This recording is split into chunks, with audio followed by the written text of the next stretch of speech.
Salut les amis, dans cette vidéo, c'est l'histoire des motos. Mais d'abord, une petite pub. Voici la chaîne Hooligan. Un motovlog intéressant au guidon d'une 750, plein de vidéos sympas de balades, de réflexions, d'entretien de moto et d'autres infos utiles. Une image de qualité, un bon son et une excellente présentation. Je vous conseille de regarder et de vous abonner à la chaîne Hooligan. Le lien sera dans la description, comme d'habitude. Les fondateurs de l'entreprise ont été réunis par la Première Guerre mondiale. Giorgio Parodi était pilote militaire et Carlo Guzzi était son mécanicien. Lorsque la paix est revenue, ils ont décidé de se lancer dans la production de motos. Guzzi s'est chargé de la conception de la machine, tandis que Parodi s'est occupé de l'organisation de la production. Le financement de l'entreprise a été assuré par son père, propriétaire d'une compagnie de navigation à vapeur. Les prototypes expérimentaux de la moto portaient un temps la marque, c'est-à-dire Guzzi Parodi. Mais le 21 mars 1921, la toute nouvelle entreprise a été enregistrée sous le nom de Società Anonima Moto Guzzi. La moto conçue par Carlo Guzzi s'écartait complètement des canons établis de l'époque, du moins en ce qui concerne le groupe motopropulseur. Le cylindre était disposé horizontalement et pour réduire l'empattement, Guzzi a conçu un moteur à course courte de 88 sur 82 Ménémée avec une cylindrée de 499 cm3 sans trou. Un énorme volant d'inertie externe attirait immédiatement l'attention. Carlo a utilisé le système de distribution des gaz courants à l'époque, avec des soupapes disposées de l'une au-dessus de l'autre, mais il a placé dans la culasse non pas la soupape d'admission, mais celle d'échappement. La transmission à engrenage menait à une boîte de vitesse à 3 rapports solidement fixés. Le groupe motopropulseur était logé dans un cadre duplex tubulaire avec une suspension arrière rigide. À l'avant, il y avait une fourche à parallélogramme. La machine pesait 130 kg et le moteur de 8,5 chevaux la propulsait jusqu'à une vitesse de 85 km/h. Les motos construites selon ce schéma de conception ont été produites par la société jusqu'en 1976. La même année, 1921, a marqué le début de la carrière sportive de la société. Dès la fin de l'année, un pilote nommé Gino Finzi a remporté la course Targa Florio, ce qui a apporté la renommée aux motos produites par Guzzi et à la marque. Conscients des avantages de cette publicité discrète, les fondateurs ont décidé de poursuivre dans la thématique sportive. En 1923, un modèle de course spécial 2 a été préparé avec un moteur à soupape en tête de 18 chevaux et la saison suivante, le modèle 4 est apparu sur les circuits. Avec un moteur à culasse à 4 soupapes par cylindre et un arbre à cames en tête. Il développait une puissance de 25 chevaux.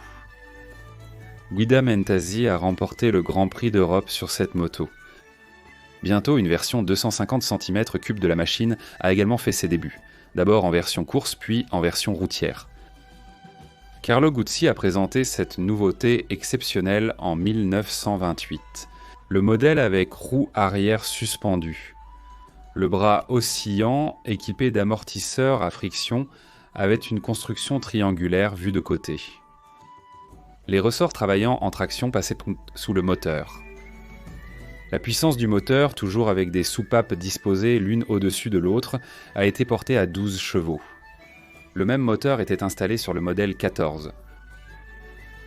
En 1929, la société a également maîtrisé la production de triporteurs motorisés. Ce type de transport était très populaire, si bien que sa production a continué jusqu'en 1980. La chute de la demande pendant les années de crise des années 30 a entraîné une relance de l'activité de conception.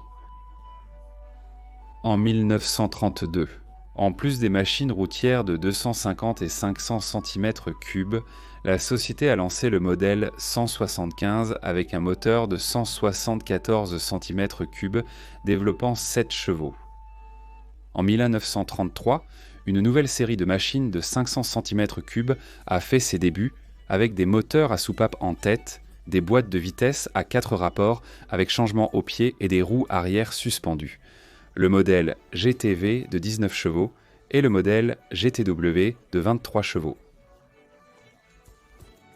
Mais le fleuron de la société devait être le modèle tricylindrie, présenté en 1933, avec un moteur horizontal à 3 cylindres en tête de 495 cm3 développant 25 chevaux.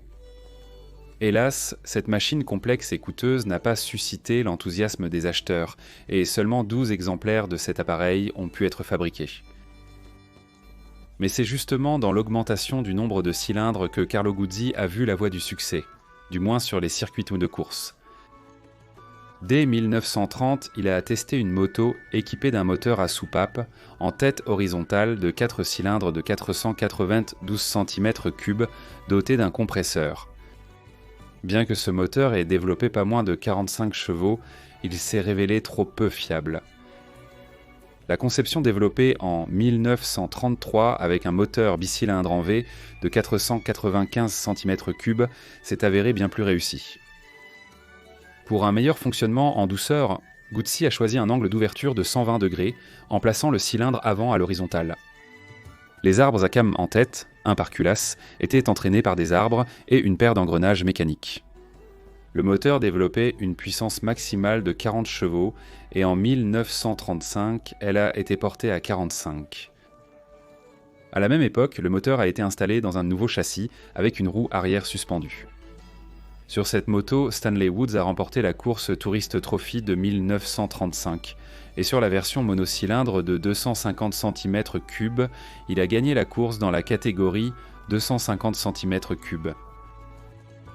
Au milieu des années 30, l'entreprise a établi des relations d'affaires solides avec l'armée italienne. Les tricycles étaient pointe populaires auprès des militaires en raison de leur prix relativement bas, de leur capacité de charge et de leur bonne qualité routière. Le modèle de moto tricycle 32 est le premier véhicule à 3 roues utilisé par l'armée italienne pendant la Seconde Guerre mondiale. Le mototricycle a commencé à être utilisé en 1935, lorsque l'Italie a occupé l'Afrique de l'Est. Le mototricycle 32 était une version à 3 roues du modèle 15. Pendant la Seconde Guerre mondiale, l'entreprise produisait la moto militaire Halch, équipée d'un moteur de 499 cm3 développant 13,2 chevaux, ainsi que sa version à 3 roues appelée Trihalch. De 1938 à 1942, le modèle de tricycle Moto Guzzi E.R était produit. Comparé au Trihalch, le tricycle a reçu un nouveau cadre solide en acier embouti. Les jantes des roues arrière et leurs supports pivotants étaient également fabriqués dans le même matériau. La boîte de vitesse, intégrée au moteur, comportait 3 vitesses avant et une marche arrière. La capacité de charge du modèle est passée à 1000 kg. Heureusement, l'usine, située loin des grandes villes, n'a pas souffert des bombardements et, après la guerre, a pu rapidement reprendre la production de motos pour les besoins civils. Parallèlement à la reprise de la production des modèles d'avant-guerre de 250 cm3 Aerona et de 500 cm3, la société a présenté en 1946 une moto légère, Guzzina. Conçue par le jeune ingénieur Antonio Muschichi, cette machine n'avait rien en commun avec le schéma traditionnel. Moteur monocylindre 2 temps, 65 cm3, 2 chevaux avec une soupape rotative.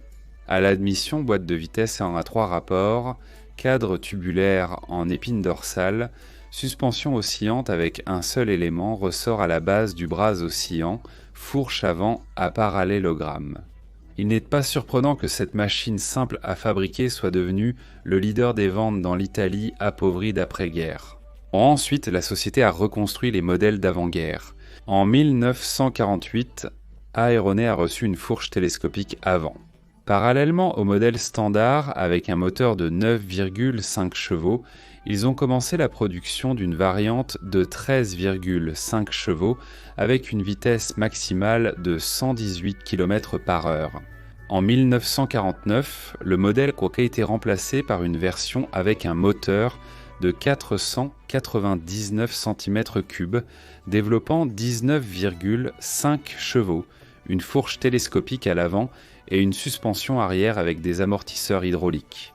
Le modèle sportif sorti l'année suivante avec un moteur de 500 cm3, une puissance de 23 chevaux et une vitesse maximale de 135 km/h est, curieusement, revenu aux amortisseurs à friction. De plus, en 1953, le moteur de l'Astora a été installé sur le châssis du Falcone. Cette modification a reçu le nom de Falcone Turismo à l'époque. L'entreprise élargissait la gamme des modèles légers conçus par Muchiki. À la croissance du marché des scooters, la firme a répondu en 1950 avec un modèle, un étrange symbiose entre une moto et un scooter. Réalisé dans la tradition, le moteur était un monocylindre horizontal à soupape en tête, d'une cylindrée de 160 cm3 et d'une puissance de 6,5 chevaux, couplée à une boîte de vitesse à 3 rapports et placée dans le tunnel entre les jambes du conducteur. La machine était équipée de roues de 17 pouces et une roue de secours supplémentaire était placée devant le bouclier avant du carénage. En 1952, la machine a été équipée d'une boîte de vitesse à 4 rapports et d'un moteur de 175 cm3, développant 7 chevaux. Et en 1954, la cylindrée du moteur a été portée à 192 cm3 et la puissance à 7 chevaux et demi. Aussi étrange que cela puisse paraître, l'hybride a trouvé sa place. Il a été produit jusqu'en 1966 et plus de 70 000 exemplaires ont été fabriqués pendant cette période. Une autre création de Muchiki a fait ses débuts en 1953. La moto légère Gigalo, avec un moteur horizontal 2 temps de 98 cm3, développait 4 chevaux dans la version standard et 6,8 dans la version sportive. Une boîte de vitesse à 3 rapports, une fourche télescopique à l'avant, une suspension arrière avec amortisseur à friction et un espace capoté entre le moteur et le réservoir d'essence. En 1959, la Gigalo a reçu un moteur de 110 cm3 développant 4,8 chevaux avec un revêtement en chrome, des rétroviseurs, un cylindre et des amortisseurs hydrauliques pour la suspension arrière. Et en 1954, le modèle Guzina a été remplacé par le modèle modernisé Cardellina en 1956, qui a reçu une fourche télescopique à l'avant à la place de la fourche à parallélogramme en 1957. La cylindrée de son moteur est passée à 73 cm3 et la puissance à 2,6 chevaux. Et après un nouveau rajeunissement en 1962, ses paramètres sont passés à 83 cm3 et 2,9 chevaux. Le département de course de l'entreprise a été dirigé après la guerre par l'ingénieur Giulio Carcano. Pour la saison 1949, il a modernisé les machines de l'ancien modèle. Elles ont reçu une silhouette basse et allongée. Carcano croyait à l'influence bénéfique d'un centre de gravité bas sur la maniabilité, et elles ont également reçu des fourches avant à bras courts. Bruno Ruffo est devenu champion du monde dans la catégorie 250 cm3. L'année suivante, les pilotes sur Moto Guzzi dans cette catégorie ont pris les places de la 2e à la 5e, mais ont manqué le titre de champion. Carcana a relevé le défi en créant un moteur à 2 arbres à cam en tête et une culasse à 4 soupapes. Mais la conception s'est avérée infructueuse et il s'est alors consacré à l'amélioration de l'ancien moteur. Cela a porté ses fruits. Ruff est redevenu champion du monde en 1951 et Enrico Lorenzetti en 1952. L'année suivante, l'entreprise a décidé de porter son attention sur des moteurs de plus grande cylindrée. Si la moto de course de 350 cm3 était un développement direct de la 250, simplement réalisée à 326 cm3, une toute nouvelle machine a été conçue pour les courses dans la catégorie supérieure. Une machine avec un moteur en ligne longitudinale d'une cylindrée de 492 cm3 et d'une puissance de 54 chevaux. Avec 2 arbres à cam en tête entraînés par engrenage, un refroidissement liquide et un système d'injection de carburant. Le groupe motopropulseur était également l'élément porteur principal du châssis. La fourche avant à bras courts et la suspension arrière à bras oscillants étaient fixées au moyen de légers sous-châssis tubulaires. Hélas, cette machine ne s'est pas montrée sous son meilleur jour en course. En revanche, dans la catégorie 350, l'anglais Fergus Anderson, sur une machine monocylindre, a remporté le titre de champion du monde, et V. Lorenzetti a pris la 2e place. Pour la saison 1954, Carcana a préparé une nouvelle machine monocylindre pour les courses dans les catégories 350 et 500, avec 2 arbres à cam en tête, un cadre tubulaire spatial qui a permis d'abaisser très bas le centre de gravité et un carénage enveloppant toute la partie avant de la moto, conçu en tenant compte des essais en soufflerie aérodynamique. Anderson est redevenu champion du monde dans la catégorie 350 et l'Australien Ken Kavanagh a pris la 3e place dans la catégorie 500. Un autre Anglais, Bill Lomas, a remporté les titres de champion dans la catégorie 350 en 1955 et 1956. À l'été 1955 est apparue sur la piste sans doute la moto de course la plus complexe de tous les temps, la nouvelle 500 avec un moteur V 8 cylindres. 2 blocs de cylindres étaient bien disposés à un angle de 90 degrés. Chaque culasse comportait 2 arbres à cam en tête. Ce moteur était alimenté par 8 carburateurs. L'allumage était assuré par 8 bobines et 4 rupteurs. Le moteur à refroidissement liquide était couplé à une boîte de vitesses à 4 rapports, bien qu'à l'origine Carcana ait conçu une boîte à 6 vitesses, mais cela s'est avéré superflu. La version de 1956 développait 67 chevaux à 12 500 tours par minute. Pour la saison suivante, la puissance a été portée à 75 chevaux. La moto s'est révélée extrêmement rapide mais peu fiable. Elle n'a jamais réussi à gagner une seule course comptant pour le championnat du monde. En revanche, la machine monocylindre a apporté à l'équipe un autre titre de champion dans la catégorie 350 en 1957. À la fin de la même année, elle a conclu un accord secret avec les sociétés italiennes Mondial et Gilera. Les 3 grands qui ont largement façonné le visage des courses moto dans les années 50, quittant en même temps le sport de haut niveau. Cette décision n'était pas un caprice. L'apparition sur le marché de voitures comme la Six Sense a porté un coup dur aux fabricants de motos. En économisant sur la compétition moto, ils ont pu investir dans la création de nouveaux modèles routiers. En avril 1956, la société a présenté un tout nouveau motocyclette incliné à 45 degrés vers l'avant. Un moteur monocylindre à 4 temps d'une cylindrée de 174 cm3, développant une puissance de 9 chevaux. Avec un arbre à cames en tête entraîné par chaîne, un cadre duplex, une fourche télescopique à l'avant et une suspension arrière à bras oscillant avec amortisseur hydraulique. En 1959, la société a présenté une version de cette moto équipée d'un moteur de 235 cm3 développant une puissance de 11. Chiche. La moto présentée la même année est également devenue assez populaire. Un moteur de 123 cm3 développant 7 chevaux, avec une commande des soupapes en tête par tige de culbuteur et un cylindre légèrement incliné vers l'avant, un cadre duplex léger, une fourche télescopique à l'avant et une suspension à bras oscillant à l'arrière. En 1967, cette machine a été profondément modernisée. La puissance du moteur de 123 cm3 a été portée à 10 chevaux. Une version de 153 cm3, la 160, est apparue avec une puissance de 12,7 chevaux. En 1971, la puissance des 2 versions a été portée à 13 et 16 chevaux respectivement. La boîte de vitesse à 4 rapports a été remplacée par une boîte à 5 rapports. Une nouvelle moto légère conçue par Muchiki est apparue en 1963. Le modèle Dingo avec un moteur de temps de 49 cm3 développant une puissance de 1,5 chevaux. Une boîte de vitesse à 3 rapports et un cadre dorsal embouti. Cette moto a été produite jusqu'en 1979 dans de nombreuses variantes en 1966.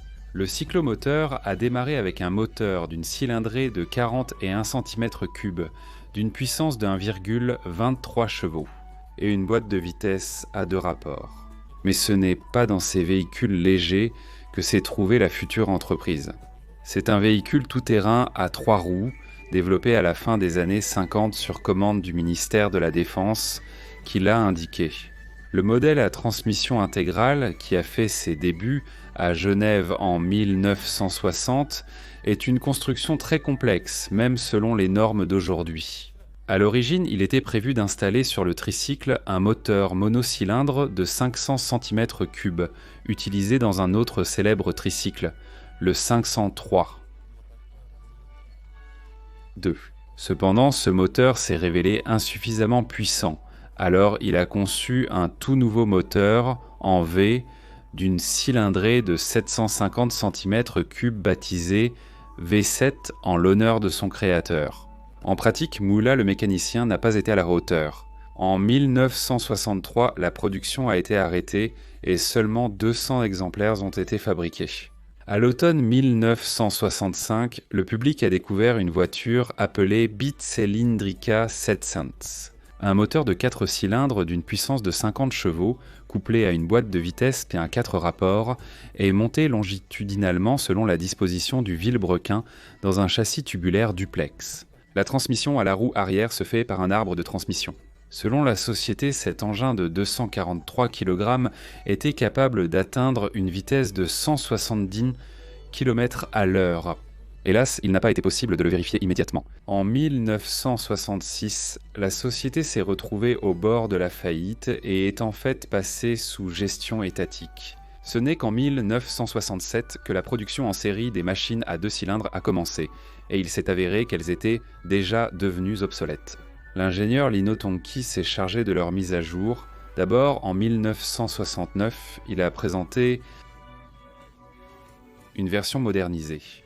En augmentant la cylindrée du moteur à 748 cm3 et la puissance à 60 chevaux, il a en même temps réduit le poids de la machine à 228 kg. En 1970, pour la première fois, cette machine a reçu une stylisation américaine. Un guidon haut, une selle confortable et le nom V750. Mais la principale nouveauté de cette année-là fut un modèle équipé d'un moteur poussé à 70 chevaux et d'une boîte de vitesse à 5 rapports. Mais le plus important, c'est que cette machine possédait non seulement une excellente dynamique, avec une vitesse maximale de 205 km à l'heure et le 0 à 100 en 5 secondes, mais aussi une allure rapide dans le style café racer. Pour les besoins de la police, la société a procédé à une mise à jour complète en 1969. Du modèle. Il a reçu un moteur à soupape en tête porté à 25,5 chevaux, tout en conservant les mêmes dimensions de 88 sur 82 mm que le tout premier modèle de l'année 2021. Une boîte de vitesse à 5 rapports, une suspension arrière à bras oscillant avec amortisseur hydraulique et une apparence moderne. Cependant, les policiers se souciaient un peu des subtilités de la mode, tandis que le public civil a accueilli avec froideur la nouvelle incarnation de la légende. Au début des années 70, l'entreprise est passée sous le contrôle de l'industriel Alejandro De Tomaso, qui possédait déjà une autre célèbre marque italienne de motos, Benelli. Le premier fruit de cette intégration fut l'apparition en 1973 et 1974 d'une gamme complète de motos, allant du modèle monocylindre de temps de 50 cm3 jusqu'au modèle 4 cylindres 4 temps de 350 cm3. En parallèle, des moyens sont aussi apparus pour développer les motos sous la même marque. Des modèles spéciaux à 2 cylindres, devenus emblématiques de l'entreprise. En 1972, les modèles de 750 cm3 ont été remplacés et sont arrivés des machines avec un groupe motopropulseur modernisé d'une cylindrée de 844 cm3, d'une puissance de 64,5 chevaux et une boîte de vitesse à 5 rapports. Depuis 1973, les motos lourdes sont équipées de freins à disque à commande hydraulique. À l'automne 1975, une petite sensation a été provoquée par la moto de tourisme 1000 avec une boîte de vitesse automatique de type automobile. Un moteur de 949 cm3 développant 71 chevaux, un grand pare-brise et des valises de bagages. Et un an plus tard, la société a présenté un atout bien plus convaincant.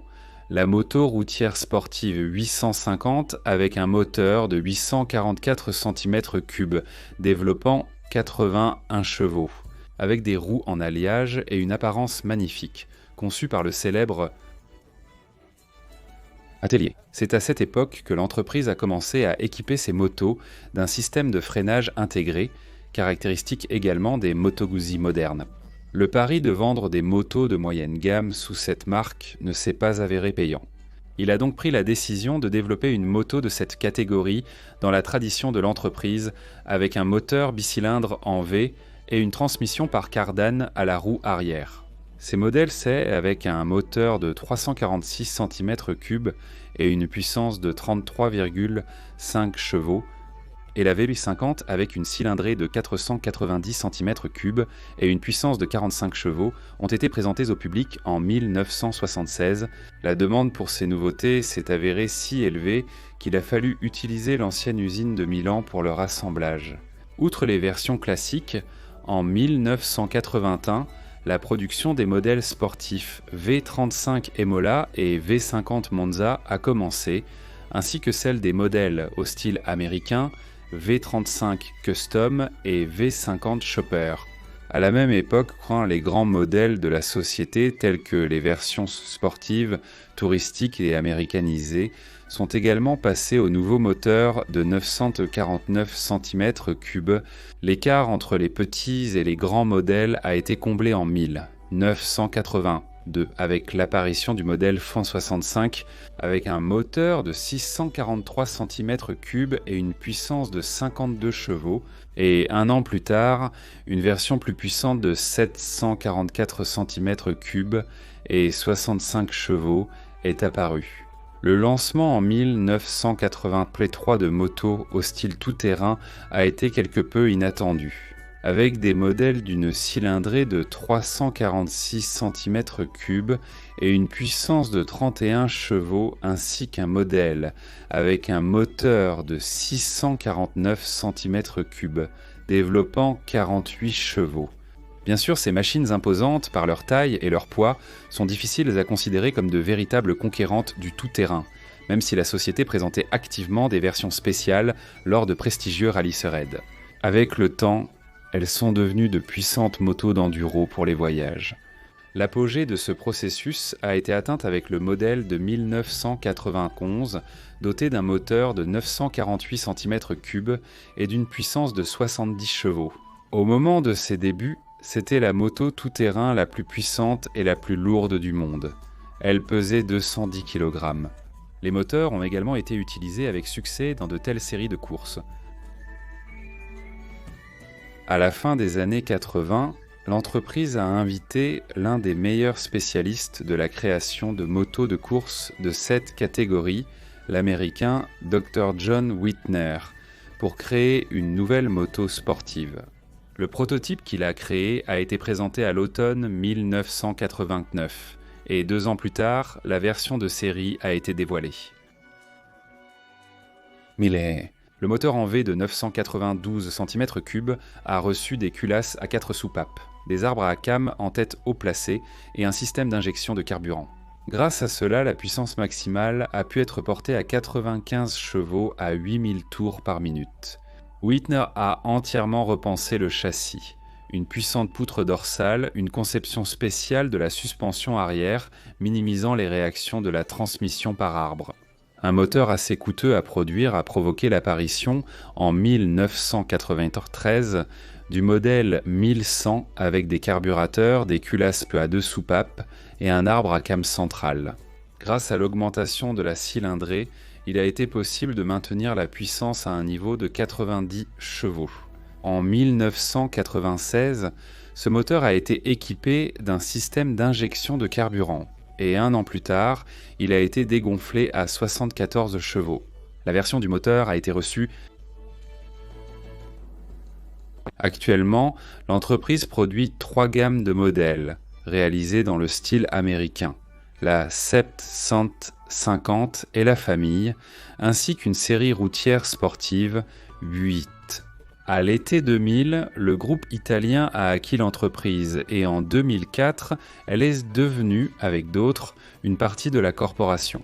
Depuis le milieu des années 60 du siècle dernier, la carte de visite de l'entreprise est devenue le moteur bicylindre en V, avec un vilebrequin disposé longitudinalement et des cylindres saillants sur les côtés. La conception du moteur est conservatrice. Ils ont conservé le refroidissement par air et une partie du moteur utilise encore des culasses à 2 soupapes avec un entraînement des soupapes par tige de poussée.